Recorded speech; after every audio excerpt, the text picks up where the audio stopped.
because I'm not prepared, right? Here's what I mean by I'm not prepared. Here's what we do sometimes. Because it doesn't go our way, it makes us feel like we don't know what to expect. But here's what he's showing me often and frequently. It isn't about you. If you let me have control, if you lean on me, if you will trust me, it's going to come out the way I want it to come out. If it comes out the way I want it to come out, that's the way it's supposed to come out. You're just what a speaker is all you are. All you are supposed to do is do what I've asked of you, because what's going to happen if you just do that, then they're going to hear from me and they're going to see me through you. But here's what happens, though, and I like what she said. It's us down here and we're working and we toil and we're doing this and we're doing that and we're putting our hearts and our soul into them people. They upset us. They disappoint us. And that bothers us, right? Because, Lord, I put my heart on the line. I put my soul on the line. I've done this, and I did this believing in you, and you've allowed them to disappoint me. I dare you. Why does that happen? What did he come to do? To redeem us, right? It's a God of redemption. So what am I saying? He's allowing them a second chance, right? But here, who else they're letting down?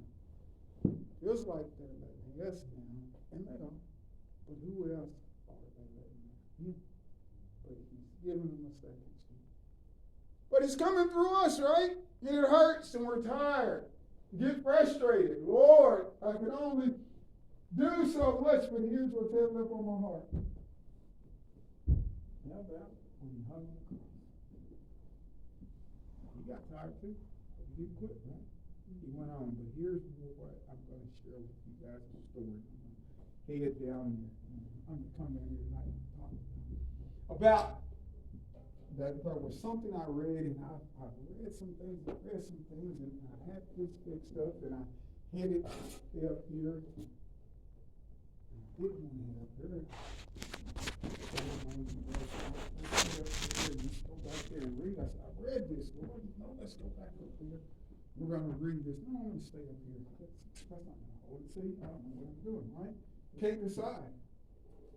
But I'm going to share a story with you guys.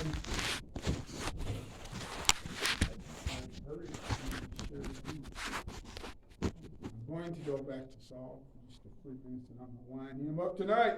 We're going to leave him alone. Why am I giving Saul so much attention tonight? I hope when I'm done, I hope it makes sense. Going back to what I said, that sometimes he asks us to go back. I'm going to start in Acts 9 and 4.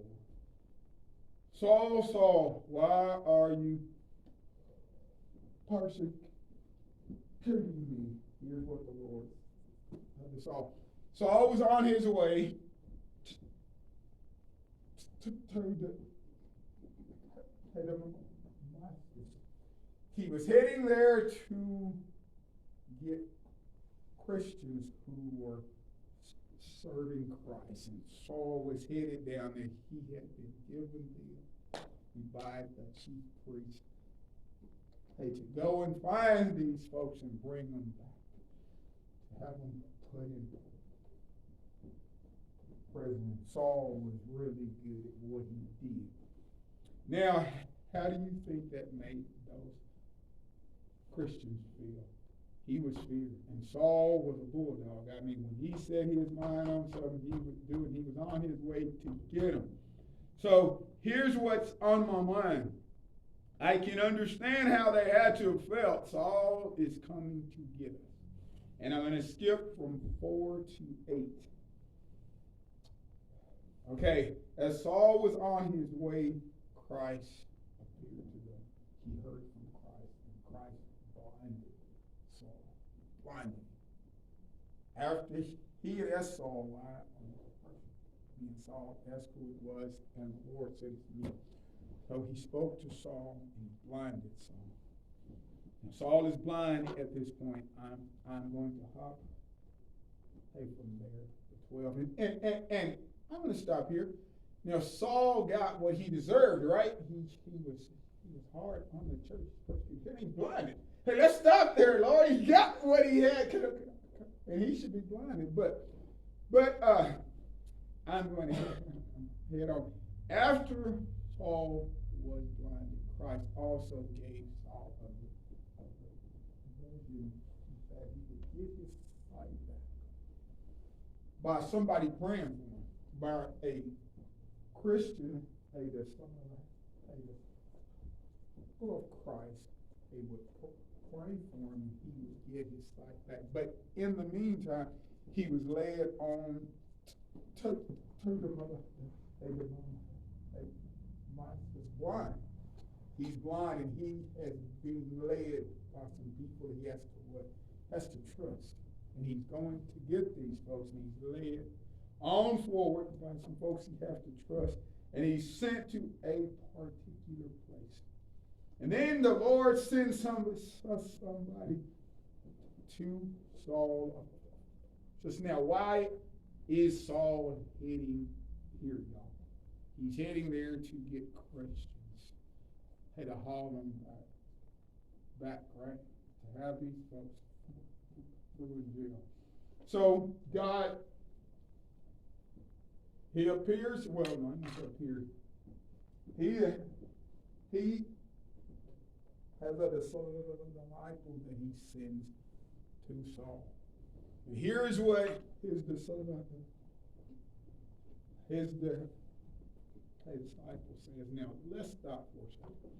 Saul is looking for me. He's coming to get me, and the Lord comes to me and says, Daryl, I want you to go and pray for Saul.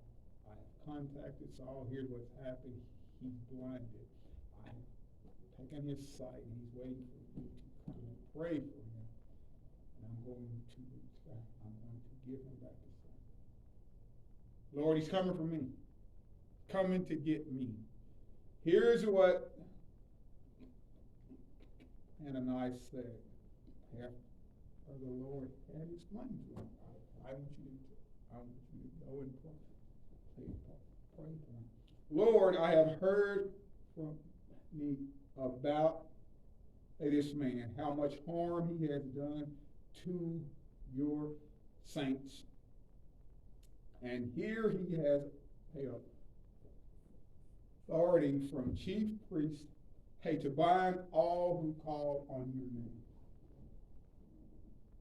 Now Saul has authority to bind him. The Lord is sending Ananias to Saul.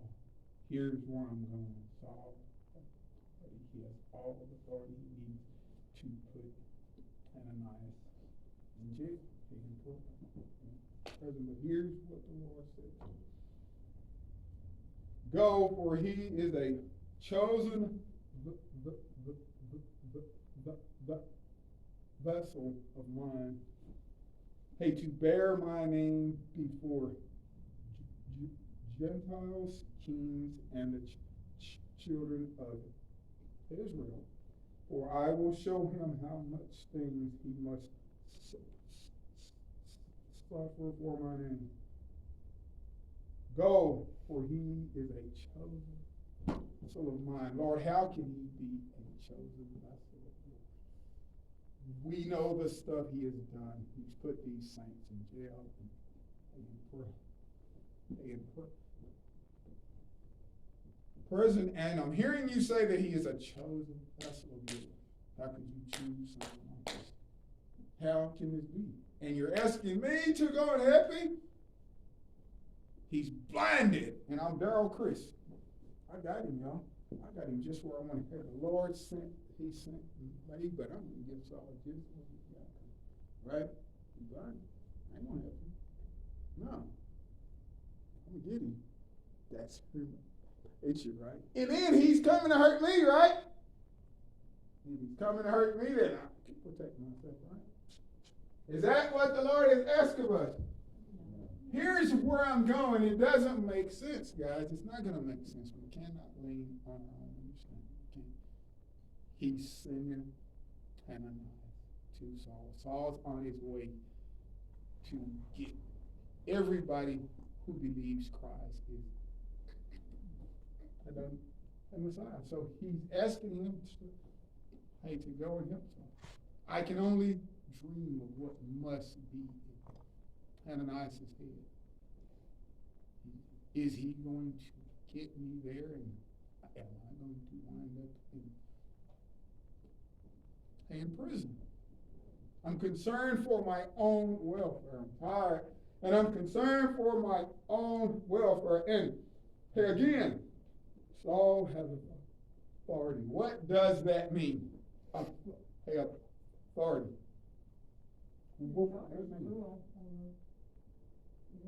He can do it. He has the power and authority to do it. He can make it happen. He's a man of influence. He had the authority to do it. So here's Ananias fearing, Lord, I got to trust you to go to this guy who's coming to get me. That's pretty scary, guys. Hey, you know what? Has the Lord ever asked anything like this here of you or I? Go and help the very person who's going to get you. But here's where I want to go. Even if he does, let me hit on down. I'm going to skip from there. See, Ananias went his way and entered the house, and he laid hands on him, and he said, Brother Saul. Now he's referring to Saul as brother. Here's somebody who's coming to get him, but here's how I'm not referred to. Saul, the Lord Jesus, Saul is coming to get everybody who believes that Christ is the Lord. He is the Messiah. So what is Ananias doing? He is professing Christ to the person who's going to give him for this very thing, right? Man, that's bold. And this guy's in charge. He has influence, right? Who appeared to you on the road as you came, has sent me that you may receive your sight and be filled with the Holy Spirit. Now, what must have gone through Saul's head, because he wasn't supposed to know it. And the Lord had revealed these things to Saul, but anybody else was supposed to have known this. And here comes Ananias. He's of Christ, and he's sharing with what Christ has shared with him. And Christ has always also shared this with Saul. Man, how do you think Saul felt? And guys, I want to stop just there for a second. If the Lord took Saul's sight, why didn't he as well just, I'm going to give it back to him. I took his sight. Saul knows that it was me that spoke to him, and I took his sight, so why didn't the Lord say, once I get ready for his sight to return, I'm going to just say, Saul, it's me, I'm going to give you back your sight. He didn't do it like that, though, did he? Ananias. Why? Because he was showing Ananias to trust him. Yeah. Both sides had to figure out. I mean, there had to be a coming to Jesus kind of thing on both sides. And here's something else that really touched my heart. He chose to work through a disciple, the church. That's us, right? Mm-hmm. That's us.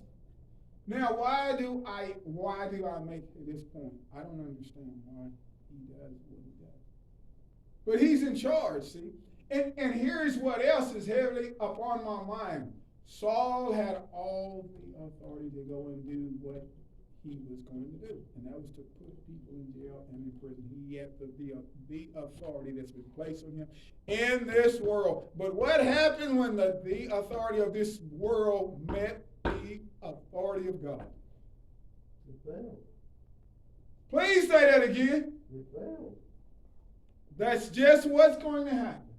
If we will stay in prayer, if we will stay in faith, if we will do what the Lord has asked of us, that is exactly what's going to happen.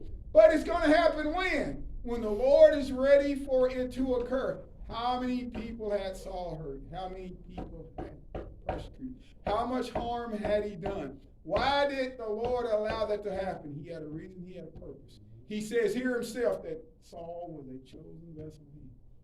So here's where I'm going. If he sends us, and if we don't go, let's just say Ananias would have thought like me. I got him. I'm going to get him. That's my natural response. You hurt me. I'm going to get you back.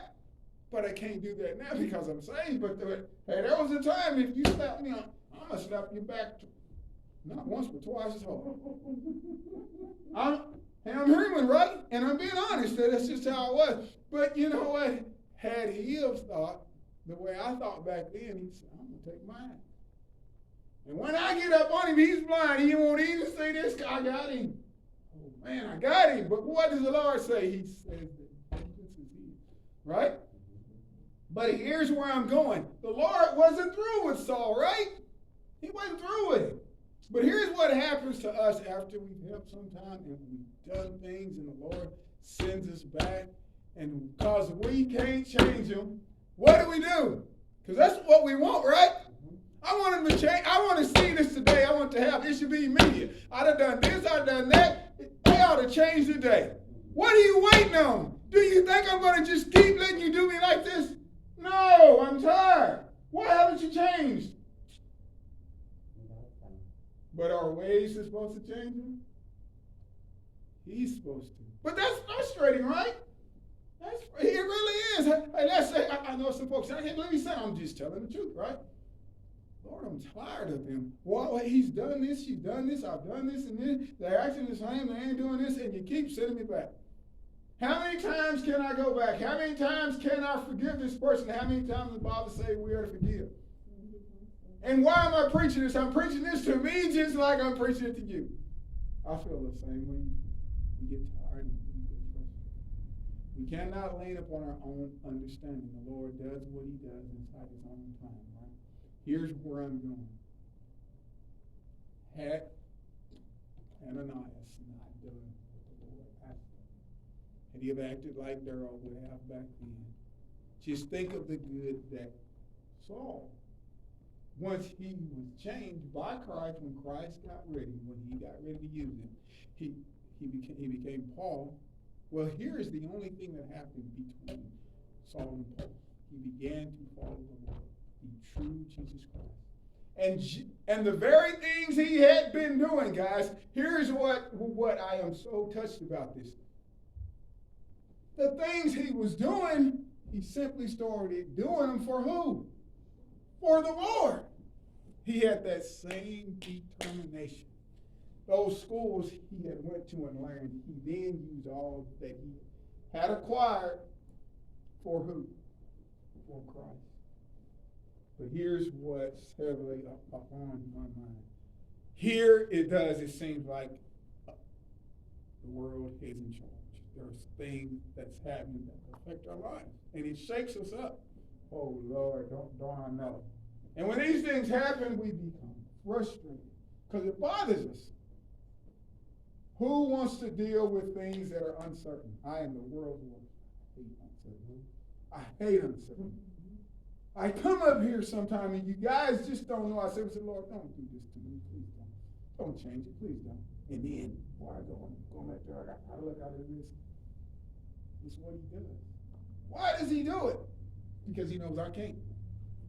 Because I've laid up there and I've planned it. He's given me a message and I've sat down and I wrote things out and I think this is what he wants. And then once I get here, yep. I'm going to share something with you guys. There's something that folks do, probably speaking like I've got.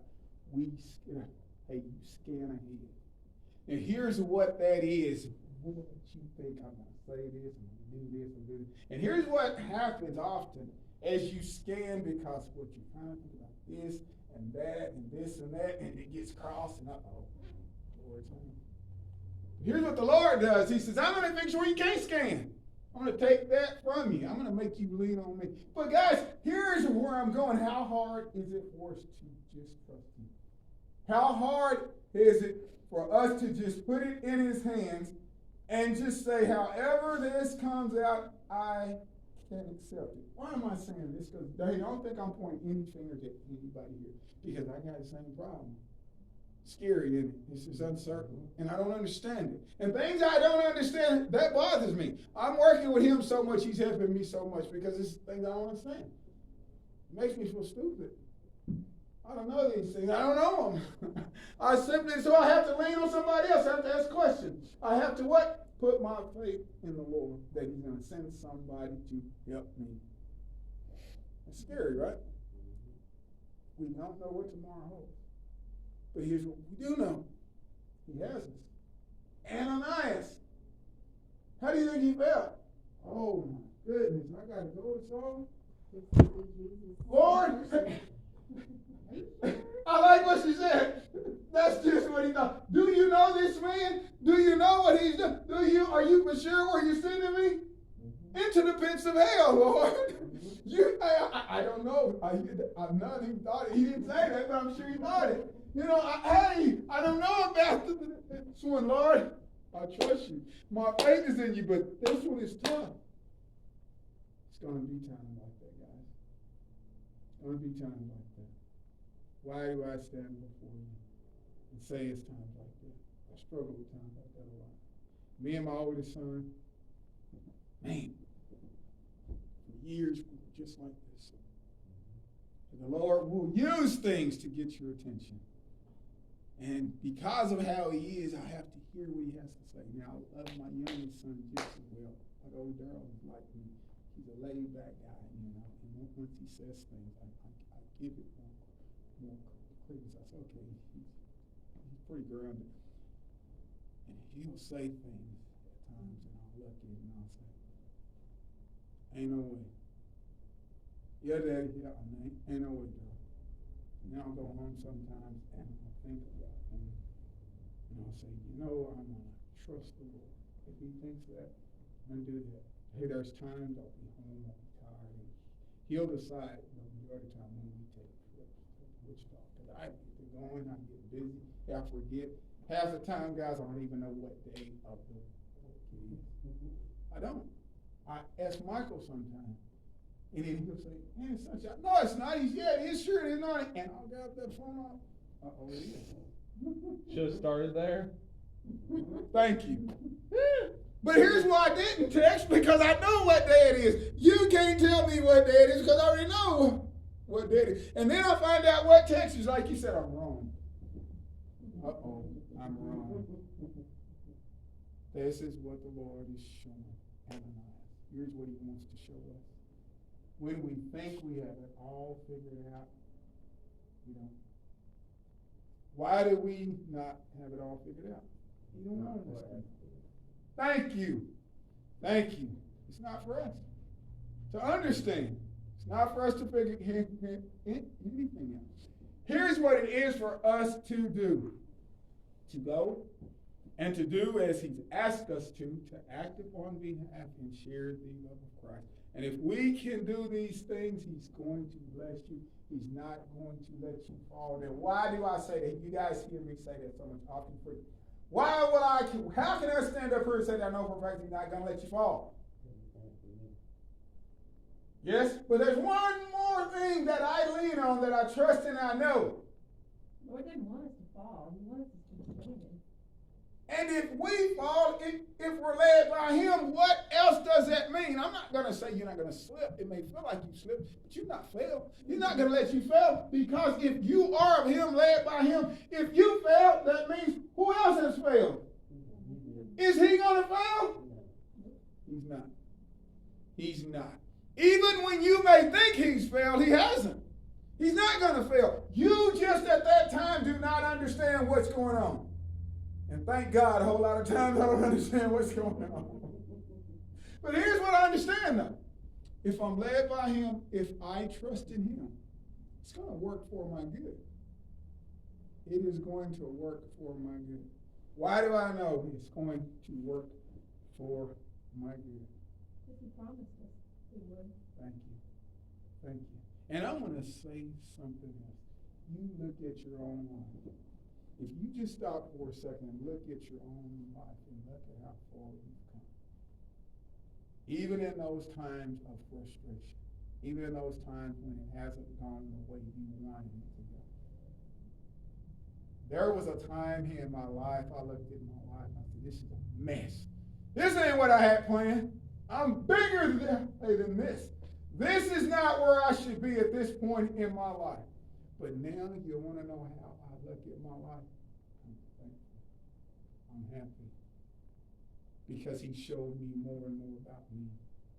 He gives me so much at a time. He gives me what I need to know at that point. Only what I need to know at that point. Before I came back to Kroll, me and Michael seen something, a dream, vision, what you call it. I was in Paris, Illinois, and Michael was in Iowa. Me and Michael seen the same thing. Me and Michael talked. I said, Michael, before I came back out, and I had shared this story. I said, Michael, I was up in Paris, Illinois, and I saw this dream vision, or I don't care what you call it, that I was coming back to Kroll. And I said, man, I'm coming back to Kroll. And I did. That's just what I told Laura. So I'm not going. I'll be honest with you. He knows what I told him. So I'm not going back to Kroll. No, I'm not. I said, it's not going to happen. Why? Because I'm from Kroll. And I didn't want to come back here. I wasn't coming back. But I began to tell Michael this story of what I seen and these things that would transpire. And Michael said, stop. He said, I have the same vision. He said, I'm going to complete it. And I stopped and he finished it. Same dream, same vision. Here's where I'm going. And I know this sounds crazy. But there's going to be things that you aren't going to understand. There's going to be things that's not going to make sense. There's going to be things that will make you feel like that it cannot be for you. That all things are working against you. The only thing that could have brought me back was Daryl. And that's who he used. Daryl told me that we was coming back across. I'm not going back across. He said, yeah, Daddy, we're going back across. And here's why I listen to him. Hey, when he was a kid, no matter what I said to him, he'd go do it. Now, 2 sons. I've got one that he didn't know. His son would say, I'd do it, Daddy, but I need you to explain to me why. And I have to explain to you why. But Daryl, he said, okay, I understand it. Just do it. You just do it. And then here he was, and he wouldn't get him. I wanted to go to Fort Worth. I said, I can do Fort Worth, Daryl. I can do Dallas. I can do anywhere but Kroll. He said, I don't go to Kroll, Daddy. Now here's somebody who's never said for me, he never said no. Whatever I told him, he just do it. And here he's all bowed up, he ain't gonna do it. What is this about? Really, you're not? You know what my first response was? You're doing what I tell you to do, right? But still, he said, no, Daddy. He said, that's where I need to go. I need to go home. You got through school at Kroll. You were fine up there. I'll be fine up there. That's where you went to school at. That's where you got through, and I want to go back up there. The Lord used him to bring me back to Kroll. Now I look back on that, and I'm happy he brought me. Guys, I feel like this is probably the only place I would have preached. I just do. There's things that have transpired here that let me know that this is what he wanted. And I went somewhere else. Like so many times before, I had opportunity after opportunity after opportunity to do it. I went to a whole church and they opened up the door for it. You should be preaching, I wouldn't do it. Wouldn't do it. Nope. But here's my point, guys. Why am I doing it now and I wouldn't do it then? He wasn't ready. You know, me and Larry went to Cameron, right around the time you're talking. Gotcha. Mama came to Larry, said you need to go up to Cameron and check on your brother. Gotcha. And we went up there, and Larry told him it was time for him to come home, and Michael said the same thing this time. I'm going back. Gotcha. Here's my point, guys. Here's my point. When he's serious, just go. Don't make sense. It's hard. It is going to be hard. There is going to be times that we're not gonna want to go, but let's go. I'm going next to here's something else I want to. Later we get 9:3. Now Saul was a man of faith. He had the authority of the world to go and persecute those who believed in Jesus. Now after this happened with Saul, after all of these things transpired with Saul,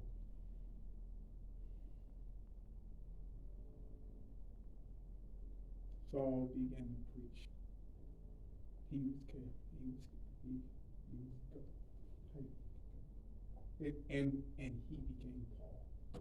He even changed his name to Paul. He began to preach and spread the gospel of Jesus Christ. But here's what I want to draw your attention to. Hey, the Jews were 100% behind Paul. Where Paul was from, they were in favor of what he was doing. He had the chief priest's authority, he had their authority. They were 100% behind Saul.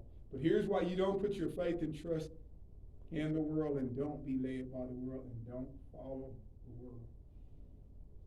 After Saul made his conversion to Paul and whatnot, he began to preach. Here's what the very Jews did. Now, after the days had passed, hey, the Jews began to plot to kill Paul. Now wait. First, Ananias is afraid to go to Paul because Paul may have him in prison to destroy his life. And then Saul makes this conversion to Paul, and now the folks who have sent him are now plotting to what? To kill him. How did he feel, guys? Now, I want to say this, and that is in Acts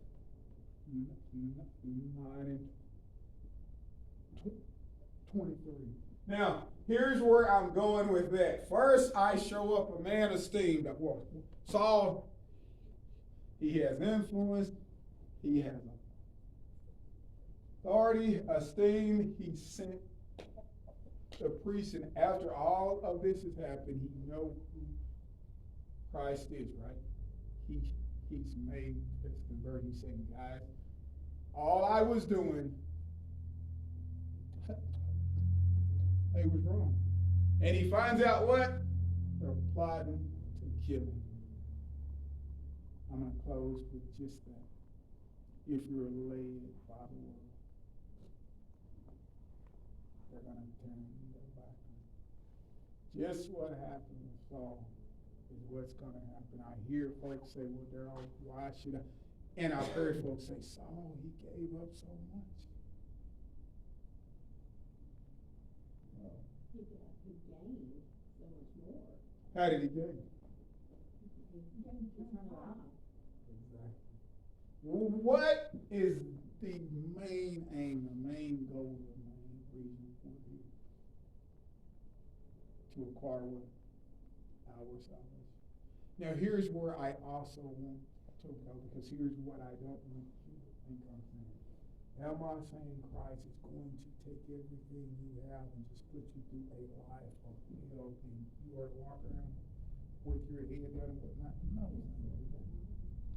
Why would he not do something as such? How can you convert folks? How can you save people? How can they see the love of Christ if you're walking around like this?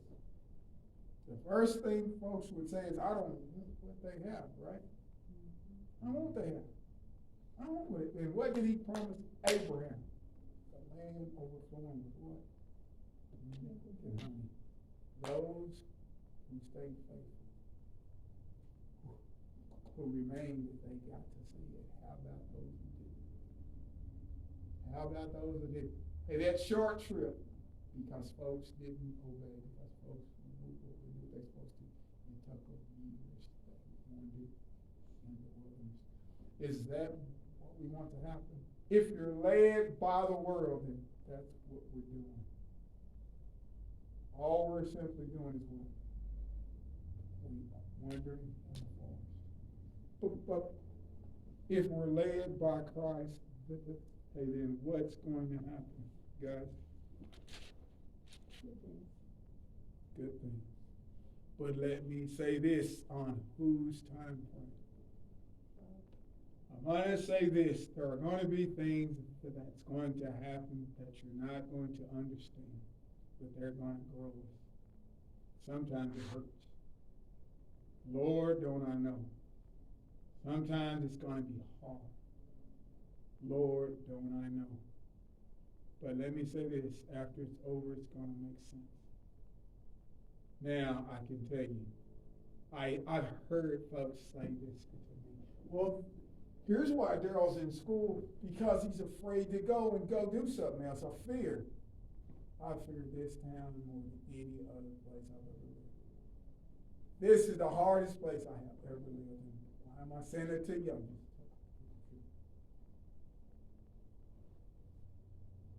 But the Lord has a purpose for it. He's growing me. Growing. Now, here's where I'm going. Why would I say that? It's the truth. There's sometimes he's going to send you somewhere, but he understands why. He knows why. He understands. Here, I learned to be humble. For me at that time, hey, I wasn't a humble man. There was two things I knew. I could work through anything that happened to me. If this job didn't work, I could hop over and do this, that, but at some point I could make it work out for me. I came back home, he said, okay, and I hit those cows. If we're not led by him, at some point you will do what he's asking you. Saul, he blinded Saul. I hit those cows, and I had been wanting my sons to head home, and here he comes, and he didn't just head home. He held it here for a time, and then they're all says, now we're heading to Croton. Now first, I was happy where I was. I did a good job of hitting these cows, and I finally get my son. I'm hurt, and I'm down, and I'm here. And here's Daryl, and then he does show up, but then once he shows up with some instructions. And that ain't what I want. Lord, I wanted my boy, but now he's giving me instructions. He think he in charge. Something. But the Lord said this, I'm in charge, Daryl. That's what you get. I'm in charge. And it's hard to hear that from a South Point hospital. All his life I've told him what to do, and he's not going to come to me and tell me how it goes. But I'm glad I heard what he had to say, because now I understand. I'm going to close him with this. If the Lord can change Saul to Paul, it doesn't matter how confused you find folks or how bad they may seem. The Lord is going to do what he does in his own time. He can change whomever he so chooses. Whoever he sends you to, no matter what he asks of you, just do it. Am I going to say, hey, you won't get tired? No, because you are going to get tired. Am I saying there won't be times that you won't get frustrated? Am I saying there are going to be times you are just not going to want to do it? There are. But we have Paul to look at those things he did before he was saved, before he was converted. After